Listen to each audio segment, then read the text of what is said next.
retro handhelds I want to show you, and I've had most of these since I was the original owner of most of these, so I've had this since I was a kid. I remember playing this a lot. You get your power on off right here. This is your difficulty setting and your directional pad. This is by Tommy Chonic, and there's Japanese handwriting or writing here, PacMan. This is made in the early 80s. It runs off 4 AA batteries, which this panel opens up. But what's also interesting is it's got a AC adapter plug too, so you can plug it into the wall. I don't have the AC adapters. It's pretty lightweight, pretty sturdy. Let's power it on and check it out. Really cool music. What's kind of interesting about this game is if you go left, you can eat the pellets. But if for some reason I'll show you, this is your super pellet. But if you go right, you don't eat them. It's really weird that the design. You only face one direction, and you die. But it gets progressively harder, and there's more pellets you gotta collect and stuff like that. But the whole premise is pretty much like Pac-Man. Back in the 80s, this is a high tech. This is pre-Game Boy here. Let's check out another handheld I've had since I was a kid. I'm the original owner of this.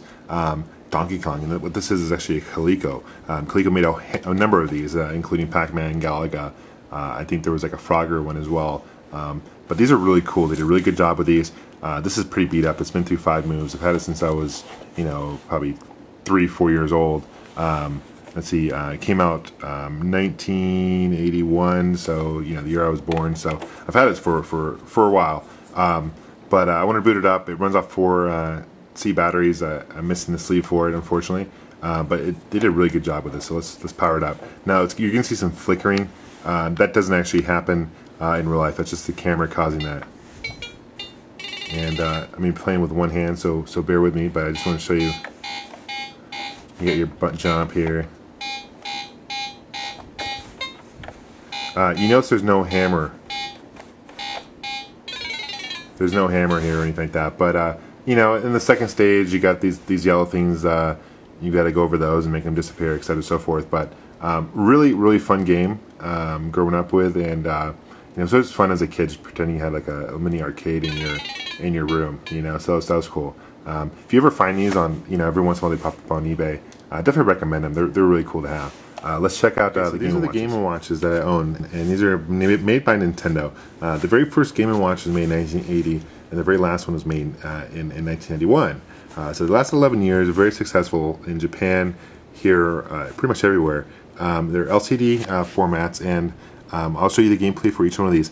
Now there are several versions I don't own that I want to tell you about. There's a tabletop version, kind of like the Donkey Kong game I showed you. Nintendo had made those kind of style of games. There's also a dual screen one, which looks very similar to, reminiscent to the DS nowadays. And I remember when I was a kid, and I still wish I had it. It's probably buried somewhere. I had a Zelda watch. Like there was one you actually wore on your wrist, and that was super cool. I had the Zelda watch one, and I was like in like 5th, 6th grade, and I was the coolest kid in school for having that. At least I thought so anyway, right? But anyway, let's check out these ones I want to show you. This is a really cool one. This is Mario Cement Factory. These things are really lightweight. They run off of watch batteries, 2 watch batteries, and you get your stand here. Now there's no on-off switch. It's automatically they will stay on, and since it's a watch battery, they do last quite a while. Your A game, B game, and time. So the whole idea was you can actually set the time and use it as an alarm clock if you like. Hence the Game and Watch. Now difference between A and B is generally faster gameplay. Now the whole point of this one is you're Mario here, and there's cement dropping, and you've got to actually release the cement to fall into the truck. You don't want it to overflow, so you kind of have to keep it. You got to pay attention to what's going on. So you got your left button here, your right, and then this is to open the lever. It's nearly impossible to play with one hand, but I'm going to show you here. This is the first level, so it's super easy. See how the cement will drop? We got to push the lever here and open it up, and you got to come back over here.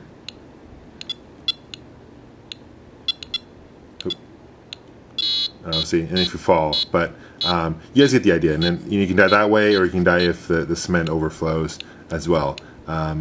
This is probably one of my favorite Game & Watch games because it was my very first one, and I just remember playing it for hours and hours at a time.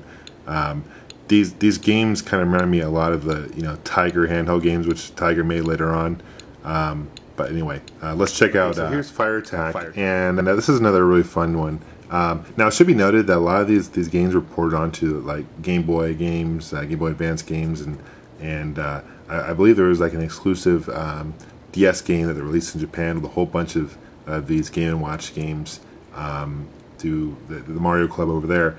But so you can pick that up now. The graphics are obviously enhanced because they're Game Boy graphics, not like LCD graphics like this. But the whole point of this, you're this character. I'm not sure if you're Mario or not. I don't think so. But you got these Indians try to set fire to your hut, your fort, and what you got to do here is up, down, up, down, and you got to hit it twice to hit.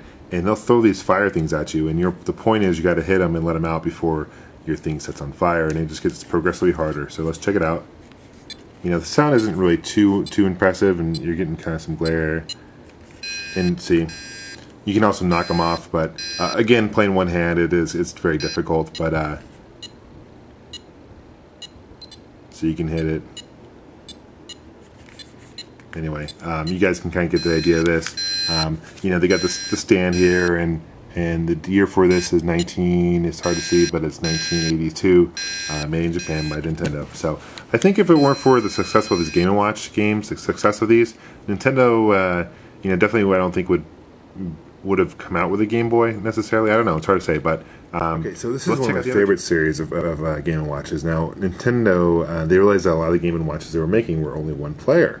And that you couldn't play two-player, so they created these micro versus system games, and there's probably a handful released, maybe about 5 or 6. To be quite honest with you, I'm not sure, but not very many games were released for this format. But it's a really cool format. This has been discolored, like kind of like the over the years, like the Super Nintendo has. This is my original one. Actually, it was my brother. He's got his name on the back. And I just found this when I was moving. Actually, I was really stoked that I found it. If you're wondering where the controls are for it, get this. This is really cool. These things will open up, and these are the controls. And actually, on the back, you can wind it back out, back in, whatever. And the whole point is punch out. So you're this guy, and you got this directional pad here, and your punch.